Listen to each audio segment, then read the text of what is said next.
सीता को कुछ नहीं होने दूंगा।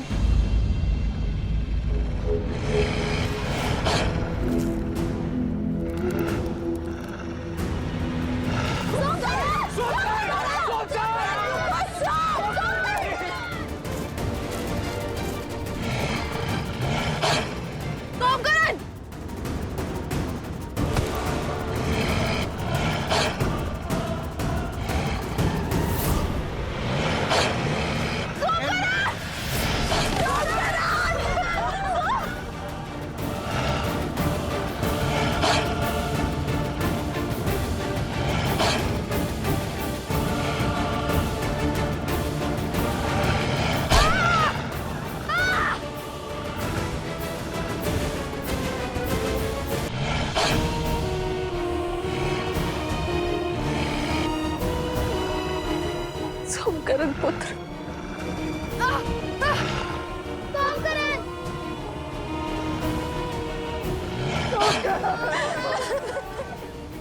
क्या खेल खेला है महाराज। अब तो ये वन देवी भी कुछ नहीं कर पाएगी। सोमकरण,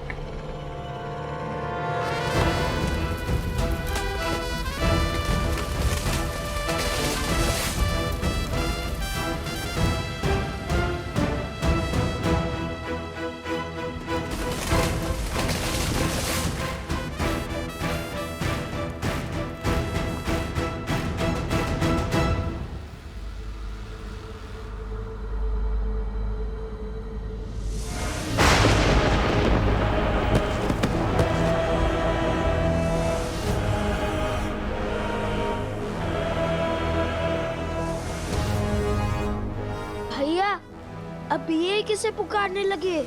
वानर सेना कम थी, जब और संकट आ पड़ा।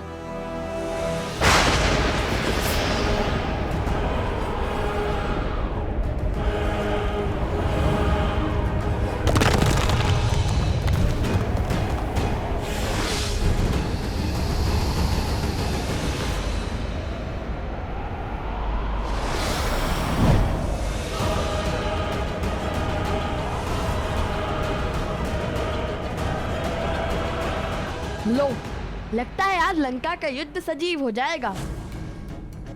अब इन राक्षसों से भी लड़ना होगा हमें।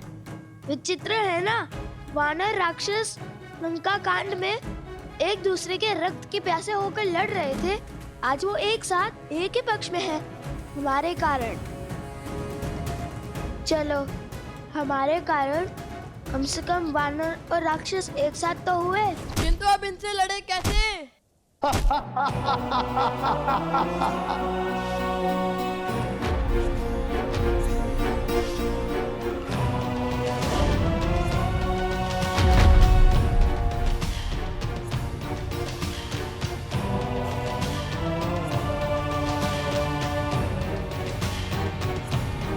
सोचो, कुछ सोचो। वो धनुष तक कैसे पहुंचेंगे हम?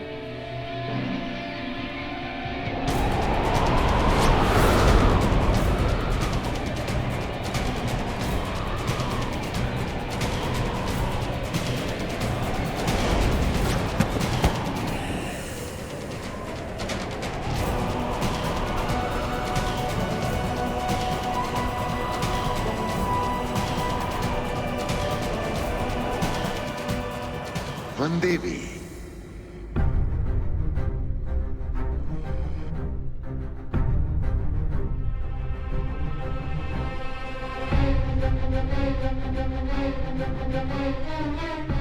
तुम बोल सकते हो?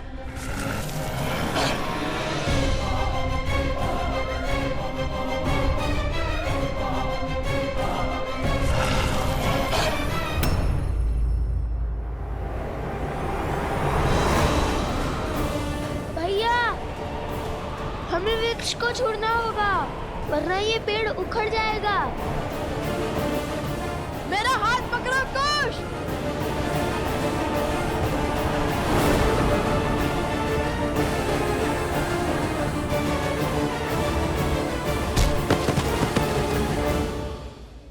ऐसी विकट घड़ी में भी ये दोनों वानरों पर वार नहीं कर रहे हैं। धन्य है माता सीता के संस्कार। किंतु बिना धनुष बाण के कब तक बचेंगे लवकुश?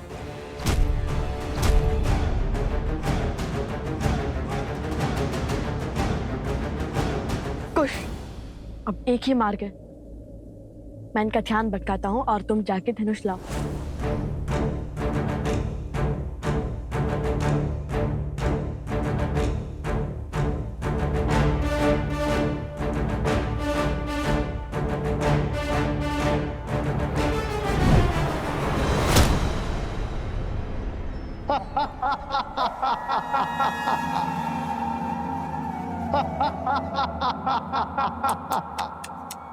शरीर इतना विशाल और बुद्धि इतनी क्षीण। क्या लगा तुम्हें हमें हरा दोगे?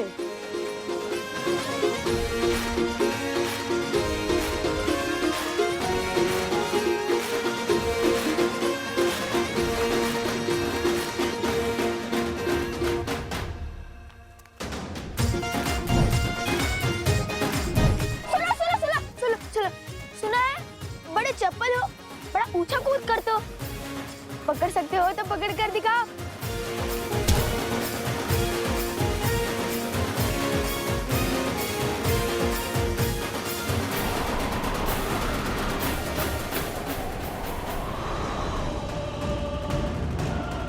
अरे विचित्र है, हम क्या तिनके जो तुम्हारी फूंक से उड़ जाएंगे?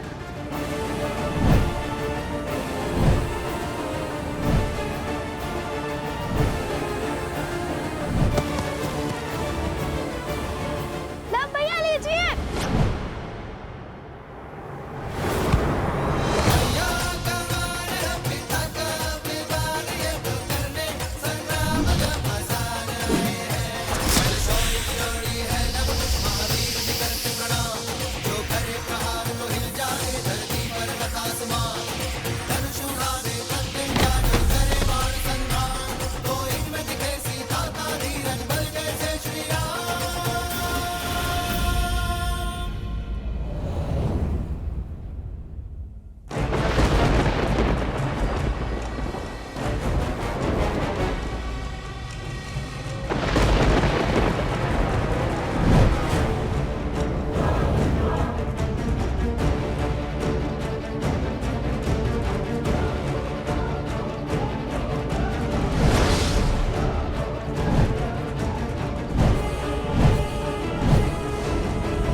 कुछ तो सोचना होगा हमें। अंधेरे में इनकी शक्ति बढ़ती है, ऐसे नहीं हरा पाएंगे हम इन्हें।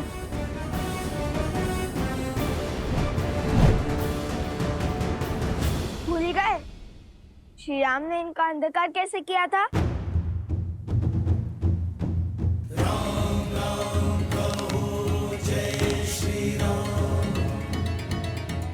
असतो मा सद्गमय तमसो मा ज्योतिर्गमय मृत्योर्मा अमृतं गमय।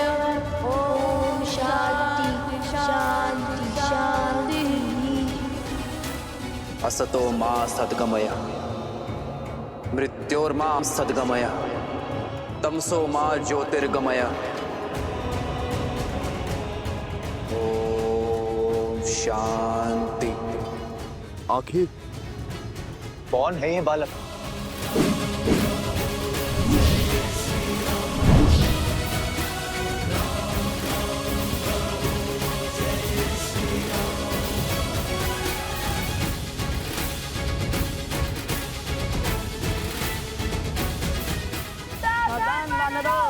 नहीं, क्या ये वानरों का वध करने वाले हैं?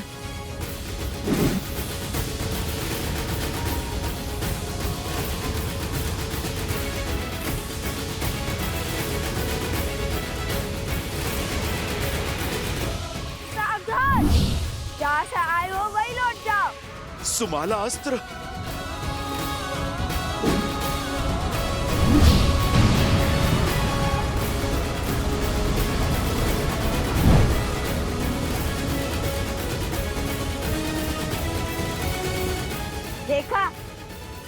ना श्री राम की सेना को क्षति पहुंचाए, हमने अपना कार्य सफल कर दिखाया।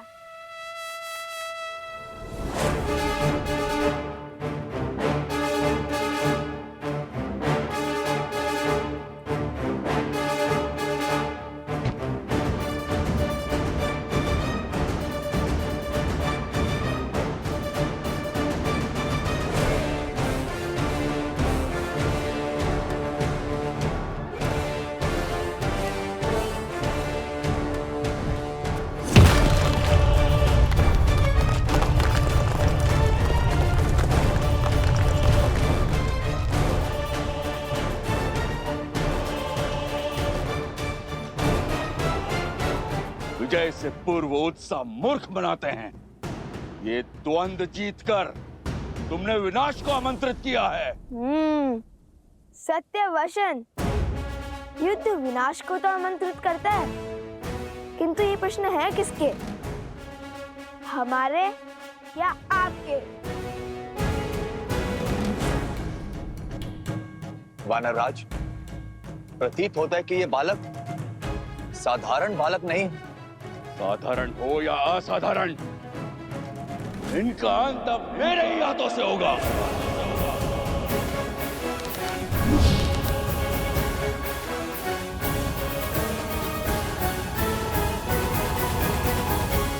क्या हुआ? चौंक गई वनदेवी? कौन हो तुम? अपना परिचय दो। मुझे परिचय की क्या आवश्यकता है? पुराना शत्रु हूं तुम्हारा। वाद विवाद का समय नहीं है, ना ही ये समय जान पहचान खोजने का है। यदि तुमने अभी इसी क्षण अपने प्राण नहीं लिए तो मैं इस बालक को मार दूंगा। सौकरन, अरे ये मायावी भेड़िया वनदेवी को कैसे जानता है? वो कह रहा है कि पुराना शत्रु है। ऋषिवर, बात कुछ गहरी लगती है। कौन है ये वनदेवी और इस दुष्ट का इनसे कैसा नाता? इस दुर्घटना के पीछे का कारण तुम ही हो। इस कथा का आरंभ तुमसे हुआ था और अंत भी तुम्हारी मृत्यु से ही होगा।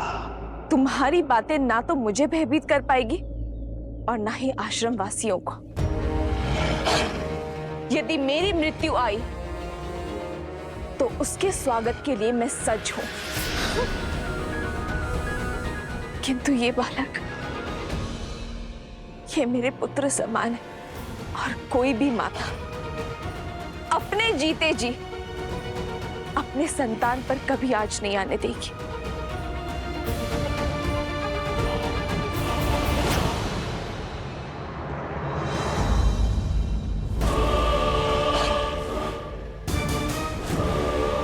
तो फिर निभाओ ना मां होने का कर्तव्य। विलंब किस बात का? अपने प्राण देकर इसका जीवन बचा लो।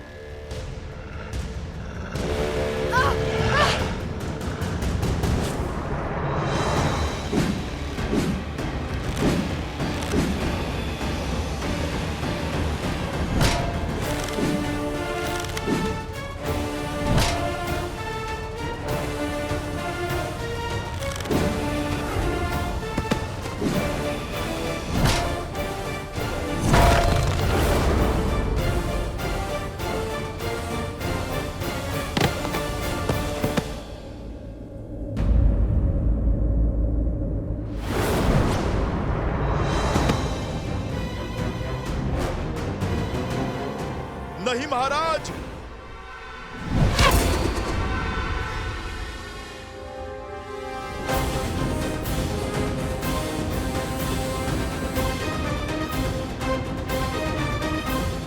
क्या हुआ महाराज? बड़े क्रोध में लग रहे हैं आप। लगता है अब अभ्यास हो गया है। पहले क्रोध में आकर बिना सोचे समझे आगे बढ़ना और फिर लड़खड़ाकर गिरना।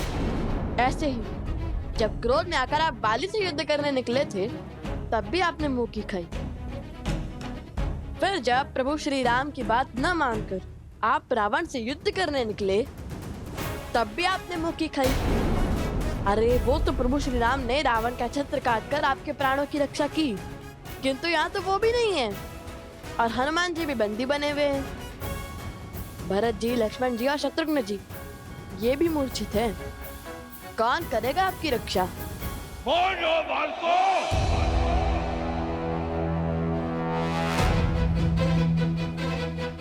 फिर से क्रोध, संभालिए। क्रोध पर केवल आपका आधिपत्य नहीं है, यदि हमें आ गया तो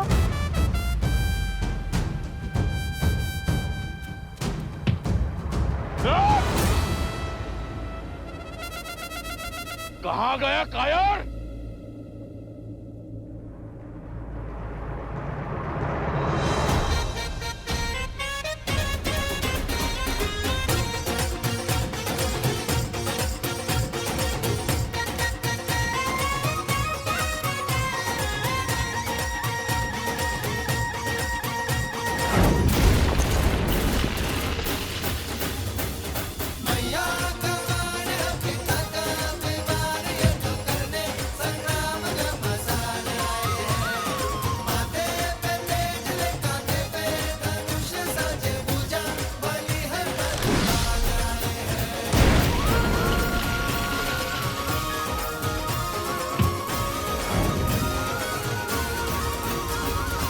सावधान!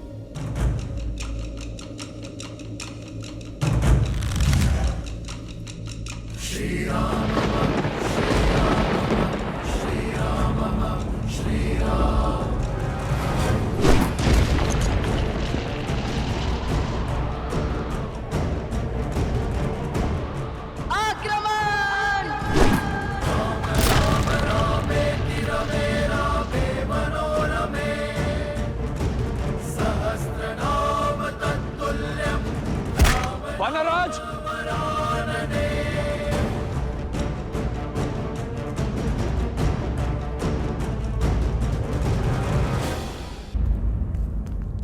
वानराज! वानराज! साथी, शीघ्र आओ! घबराइए मत महाराज विभीषण, हमने केवल उन्हें अचेत किया है। हमारा उद्देश्य इनकी मृत्यु नहीं है। चलिए।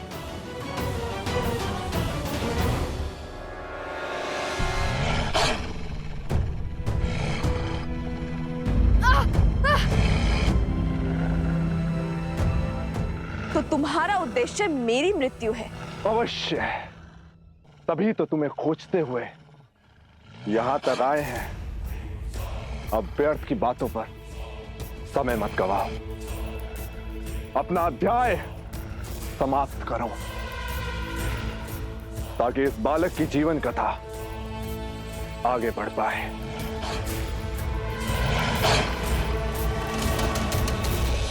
क्या है वन देवी का सत्य? और ये भेड़िया वन देवी के प्राणों की आहुति क्यों चाहता है?